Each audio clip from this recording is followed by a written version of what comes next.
అవును సార్. 20 మంది ఎమ్మెల్యేలను కిడ్నాప్ చేయడం అంటే స్కూల్ పిల్లల్ని కిడ్నాప్ చేసే అంత ఈజీ అనుకుంటున్నారా? 20 మంది కాదు సార్, అపోజిషన్ ఎమ్మెల్యేలతో కలిపి మొత్తం 72 మంది సార్. ఏంటి 72 మందా? మీ పార్టీలో గెలిచిన 48 మంది ఎమ్మెల్యేలతో సహా మొత్తం 120 మందిని మీ బెంగుళూరులో ఉన్న ఫామ్ హౌస్ లో నిర్బంధిస్తే గాని ఈసారి మీరు సీఎం కాలేరు సార్. ఆపోజిషన్ ఎమ్మెల్యేల వరకు ఓకే, కానీ మా ఎమ్మెల్యేలు ఎందుకు? వాళ్ళు మన మనుషులే కదా. వాళ్ళు రాజకీయ నాయకులు సార్, మనుషులు కాదు.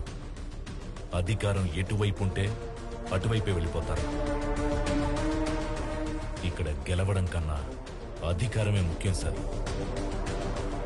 ఇప్పుడున్న సిచ్యువేషన్లో మన ఎమ్మెల్యేలను కూడా మనమే కాపాడుకోవాలి సార్. అందుకే వాళ్లతో పాటు మన ఎమ్మెల్యేలను కూడా నిర్బంధించాల్సి